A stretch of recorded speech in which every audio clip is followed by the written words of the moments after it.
सुप्रभातम बच्चों, मैं एन.के. शर्मा, सहायक आचार्य संस्कृत, गवर्नमेंट कॉलेज बनेड़ा, अपने यूट्यूब चैनल में आपका स्वागत करता हूँ। विदुर नीति के इस दूसरे वीडियो में हम श्लोक संख्या 6 से शुरू करते हैं। द्वास्त उवाच, द्वास्त द्वारे स्थितम द्वारपाल। द्वास्त बोलते हैं द्वारपाल को। द्वारपाल ने कहा, प्रविशान्तः पुरम शर्तम महाराजस्य धीमते नहीं ते दर्शने अकल्पो जातु राजा ब्रविद्धिमाम। अर्थात प्रवेश कीजिए, लोट लकार में है। अंतःपुरम महल में प्रवेश कीजिए। शतः पहले पढ़ा था सत्ता यानी दासी पुत्र। विदुर जो थे, जो व्यास और एक दासी से उत्पन्न हुए थे, इसलिए ये दासी पुत्र थे। तो यहाँ सत्य विदुर के लिए आया कि हे विदुर, महल में प्रवेश कीजिए। महाराज से, महाराज के महल में प्रवेश कीजिए। धीमत बुद्धिमान। नहीं ते तुम्हारे दर्शन में जातु कभी अकल्प अड़चन या झिझक राजा अब्रवीत कहा ही सचमुच में माम मुझे। तो अन्वय में देखिए, हे सत्य, हे विदुर, धीमत महाराज से, बुद्धिमान महाराज के अंतःपुरम प्रविश, अंतःपुर में प्रवेश कीजिए। राजा ने सचमुच में माम मुझे अब्रवीत कहा है, यत कि ते दर्शने जातुम, तुम्हारे दर्शन में कभी अकल्प कोई अड़चन नहीं है। तुम्हारे दर्शन में मुझे कोई अड़चन नहीं है। तो द्वारपाल विदुर के पास आकर बोला, विदुर जी, आप बुद्धिमान महाराज धृतराष्ट्र के अंतःपुर में प्रवेश कीजिए। महाराज ने मुझसे कहा कि मुझे विदुर से मिलने में कोई अड़चन नहीं है।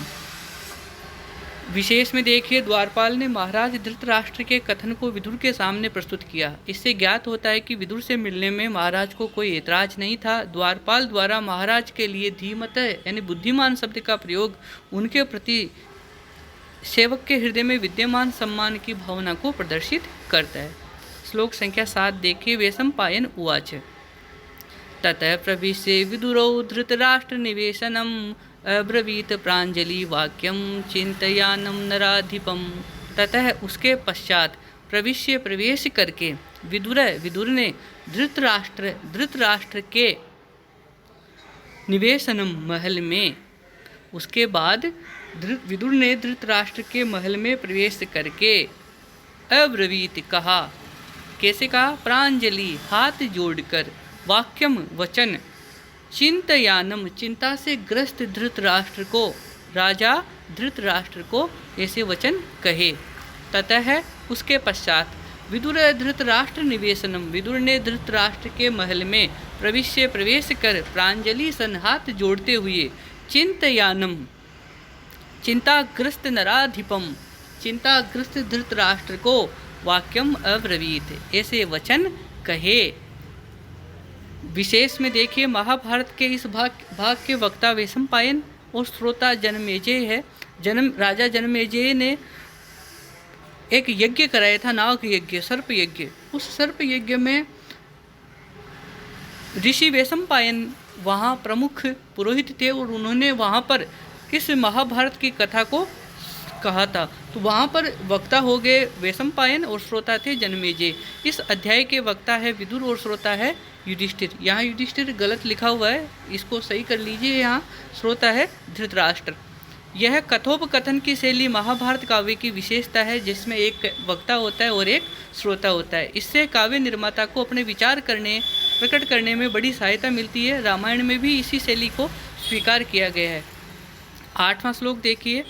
विदुरो अहम महाप्राज्ञे संप्राप्तस्तव शासनात् यदि किंचन कर्तव्यम अयम अस्मि प्रसादी माम। तो मुझे आदेश दीजिए यदि मेरा कोई कर्तव्य हो तो। देखिए, विदुर अहम में महाप्राज्ञ बुद्धिमान धृतराष्ट्र के लिए आया है। संप्राप्त है, उपस्थित हूँ, तब तुम्हारे शासनात् आदेशानुसार यदि किंचन जो कुछ कर्तव्य मुझे करना है, अयम यह मैं, अस्मि हूँ, प्रसादी आदेश दीजिए माम मुझे।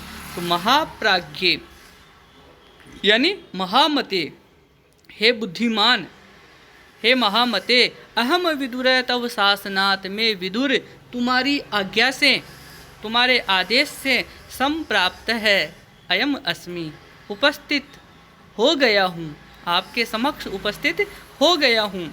यदि किंचन कर्तव्यम, यदि कुछ करना हो, कुछ आदेश देना हो तो माम प्रसादी, तो मुझे आज्ञा दीजिए, मुझे आदेश करें। तो इस श्लोक में विदुर महाराज युधिष्ठिर के पास जाकर निवेदन करते हैं कि आप मुझे आदेश दीजिए, मैं आपके किस आदेश का पालन करूं। श्लोक संख्या 9 देखिए।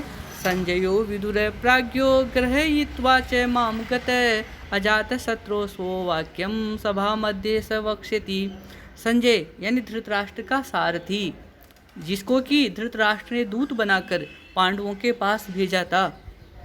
विदुर, हे विदुर, प्राज्ञ बुद्धिमान, गृहीत्वा निंदा करके, च और माम मेरी गतः प्रस्थित चला गया, अजात शत्रु युधिष्ठिर के, अजात शत्रु जिसका कोई शत्रु न हो, तो युधिष्ठिर के स्व कल वाक्यम वचन सभा मध्य, सभा के बीच में, स वह संजय वक्ष्यति कहेगा।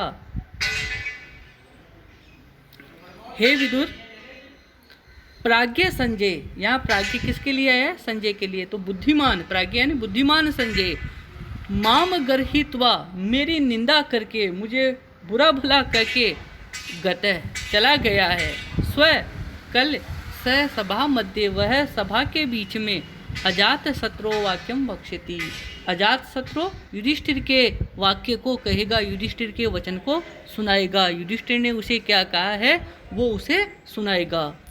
धृतराष्ट्र ने कहा कि हे विदुर, बुद्धिमान संजय आया था, मुझे बुरा भला कहकर चला गया, कल सभा में वह युधिष्ठिर के वचन सुनाएगा। उद्योग पर्व में संजय धृतराष्ट्र का दूत बनकर पांडवों के पास गया था। उसने युधिष्ठिर को संधि करने और युद्ध न करने के लिए समझाया। संजय ने श्री कृष्ण से भी बात की। उनके विचार जानकर संजय हस्तिनापुर आ गए और धृतराष्ट्र से बोले कि पांडव लोग सकुशल है, वे निर्दोष, धर्मभीरु, दूरदर्शी, सच्चरित्र और सुशील है, पर वे अपना पुराना राज्य चाहते हैं जिसे कि आपने दिया था। आपने अपने पुत्रों के मोह में पहले भी पांडवों के साथ अन्याय किया है और अभी भी वही मूर्खता कर रहे हैं। आप उनका हिस्सा स्वयं ही शांति से दे दीजिए, अन्यथा कुरुकुल का नाश निश्चित है। तो इस प्रकार के वचन जब संजय धृतराष्ट्र को सुनाकर चला गया तो उससे धृतराष्ट्र को सारी रात्रि नींद नहीं आई और इस समय शांति के लिए उन्होंने विदुर को याद किया और विदुर को अपने पास बुलाया। इसके बाद देखिए 10वां श्लोक। तस्याद्य कुरु वीरस्य न विज्ञातं वचो मया, तन्मे दहति गात्राणि तत्कार्षीत प्रजागरम।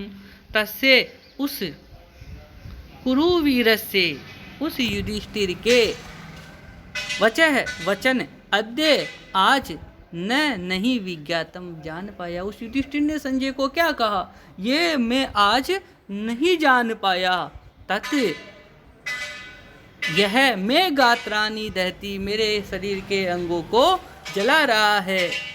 तत् मैं इसी कारण प्रजागरम अकारसीत, मैंने सारी रात्रि जागरण किया है। प्रजागरणम रात्रि जागरण, अकारसीत किया है। तो तस्य कुरुवीरस्य वच मया अद्यन विज्ञातम, उस कुरुवीर युधिष्ठिर के वचन आज मैं नहीं जान पाया। तत् इस कारण मैं गात्राणि दहती, मेरे शरीर के अंग जल रहे हैं और मैं सारी रात्रि जागरण किया है। मैंने सारी रात्रि जागरण किया है। तो महाराज धृतराष्ट्र विदुर से कह रहे हैं कि उस कुरुवीर युधिष्ठिर के वचनों को मैं आज नहीं जान पाया, इसी से मेरे शरीर के अंग जल रहे हैं और मैंने रात्रि जागरण किया है, मुझे रात भर नींद नहीं आई है। सीधी सी बात है कि धृतराष्ट्र के मन में द्वंद्व तो चल ही रहा था, वो वास्तविकता को अच्छी तरह से जानता था, फिर भी पुत्र के प्रति मोह ने उसे सच बात स्वीकार करने से मना कर दिया। वो विदुर से परामर्श लेना चाहता था। उसकी हार्दिक इच्छा थी कि विदुर उसके पुत्र दुर्योधन के पक्ष में अपनी राय दे। श्लोक संख्या 11वां देखिए। जागृतो दह्यमानस्य श्रेयो यदनुपश्यसि तद्ब्रूहि त्वं हीनस्तात् धर्मार्थ कुशलो ही असि जागृत रात्रि जागरण रोग से ग्रस्त दह्य मानस से चिंता के कारण जलते हुए श्रेयो कल्याण यत जो अनुपश्यसि तुम समझते हो तत् वह ब्रूहि तुम कहो, क्योंकि न असमभ्यम हम लोगों के लिए तात हे प्रिय धर्मार्थ कुशल धर्म और अर्थ में कुशल निपुण ही सचमुच में असी तुम ही हो। तो हे तात जागृत दह्य मानस्य रात्रि जागरण के रोग से ग्रस्त चिंता के कारण जलते हुए मुझे श्रेयो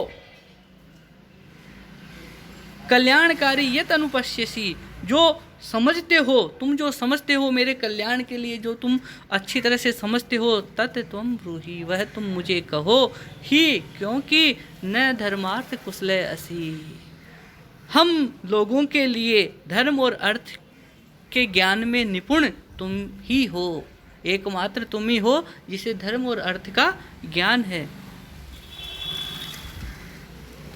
अनुवाद में देखिए, महाराज धृतराष्ट्र विदुर से कहते हैं कि रात भर जागते हुए तथा जलते हुए अंगों वाले मेरे लिए तुम जो कल्याणकारी समझते हो वह मुझसे कहो, क्योंकि हे तात केवल तुम हम लोगों में धर्मार्थ कुशल हो अर्थात धर्म और अर्थ के ज्ञाता हो। इस कथन से स्पष्ट है कि धृतराष्ट्र की वेदना इसमें झलक रही है।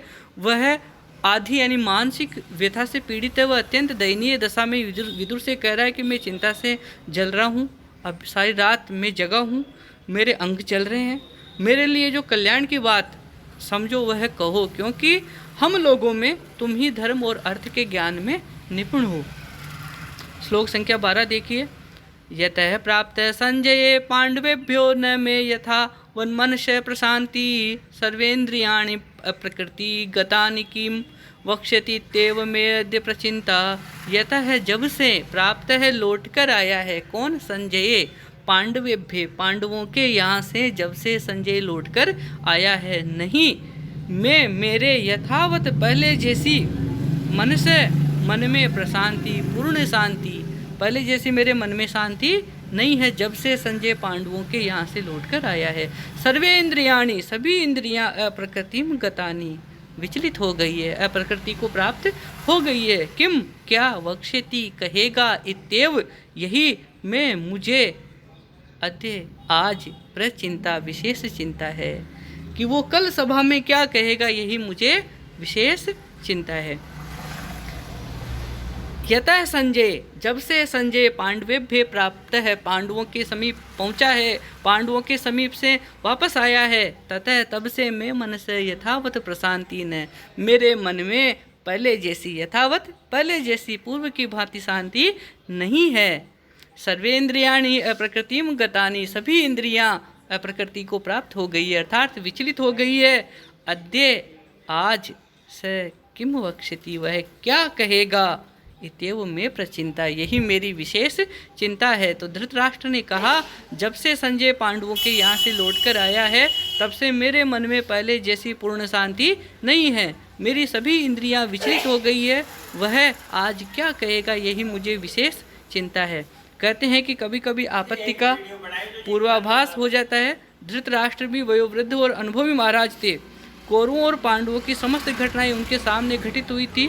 उसने अपने ज्येष्ठ पुत्र दुर्योधन को समझाने का भी खूब प्रयास किया, किंतु वह उस कार्य में सफल नहीं हो पाए और पुत्र मोह के कारण वे असफल हो जाते हैं। सचमुच में विनाश काल में उनकी बुद्धि जो थी विपरीत हो चली थी।